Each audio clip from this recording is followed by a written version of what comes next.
For your listening pleasure today, I will read Jump from The Life of Michael Jordan by Floyd Cooper. His name is Michael, and from the time he was a little boy, he always seemed to be in and out of mischief. His parents did their best to keep all of Jordan kids busy at their home in Wallace, North Carolina. James, Ronald, and Dolores, Larry, and Rosalind, those kids couldn't have been happier playing sports and games. But Michael, he just had a different kind of energy and curiosity too. Along with sports, the Jordan gave all the kids rules and chores to keep them plenty busy. But there just weren't enough rules or chores to match the boundless bustle of those Jordan kids. They bounced off the walls off their bungalow home, and young Michael was the bounciest. Maybe the Jordans figured if they moved to another house with more room and space, and that's what they did. When Michael was 7 years old, the Jordans moved to a suburban Wilmington, North Carolina.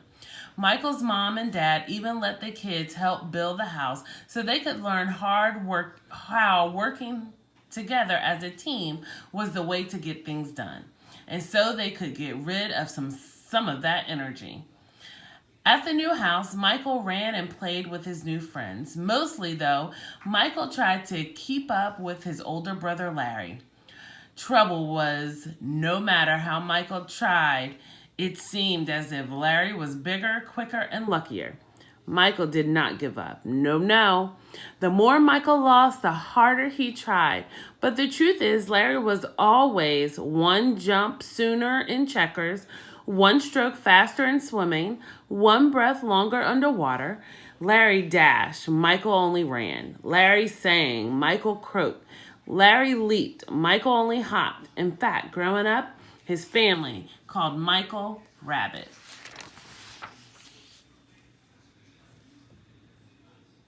One of the first things that Michael's father had done at the new house was to put up a basketball hoop right in the backyard. Kids from all over would play on that hoop. But more and more after the other kids had gone, the games ended up being a contest between Larry and Michael. They would play one-on-one so much that the grass underneath the hoop refused to grow from the pounding. Michael wasn't growing much either, so he started hanging by his arms from a swinging set for hours each day, hoping to stretch himself taller. But it was no use. For all too many years, Michael was still only Rabbit. Now Michael knew there was only one way for him to play basketball better than Larry, and that was to play more. He looked to pick up games on the blacktop at school or at the park. Or after he'd lose to Larry, he'd play alone, pounding and sweating and working that poor little backyard court from daybreak to day's end. And he wouldn't stop until he heard the screen door spring and his father's voice saying, "Come on in now, son, time for bed." Just when he discovered the game at Langley High School is hard to say, but the sun seemed hotter there, the moves seemed quicker, and the full blacktop court there, the hoops seemed higher, and the game seemed better to 11-year-old Michael. The raw power of the springing older players as they shot the ball in the hot, salty breeze, now that was something to see. What did he want? Why, he wanted to ask to play. But for what seemed like a long time, he did little more than wish. Time helps, and it helped Michael. By the time he was a junior in high school, he was turning out to be a fair baseball player. In fact, when he was 12, he led the baseball team to the state championship. He grew smarter too, persuading his friends to do some of his dreadful chores, like mowing the lawn, leaving him to do only the ones he enjoyed, like ironing his own shirts. And he began to grow taller than anyone in his family. Hanging on the swing set must have helped. Despite all the baseball, by the time he was in high school, Michael started to live and breathe basketball. He loved everything about it. The smell of the ball, the swoosh of the net. Soon it was all he wanted to play. He even gave up baseball. He saw less and less of Larry these days because Larry was becoming a true sports star. He was too busy to play with his little brother. More and more, Michael hung out on the blacktop by the high school. One day, the blacktop kids asked him to play.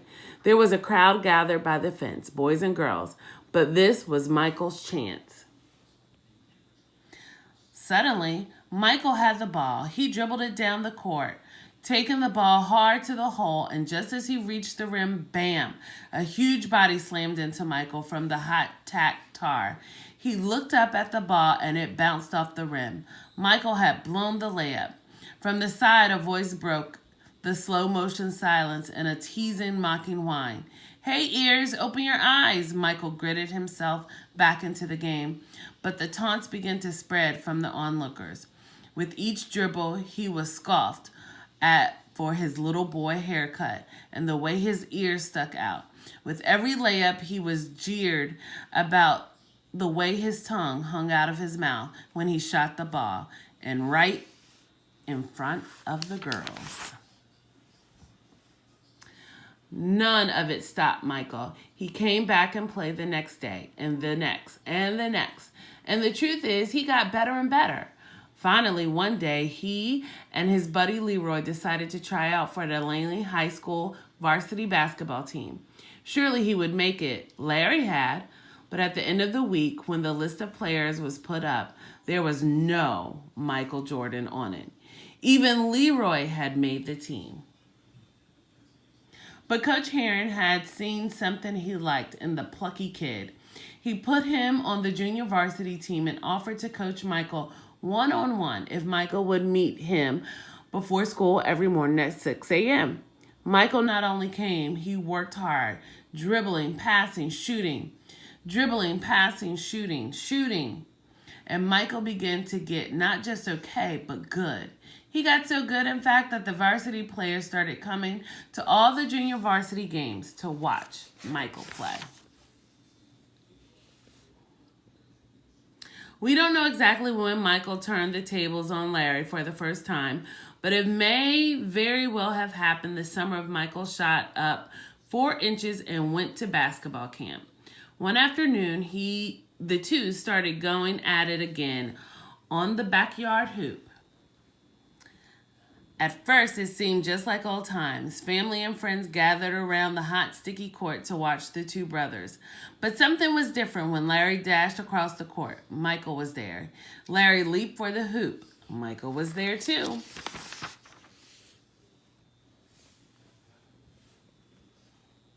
Soon the brothers were in the thick of the game.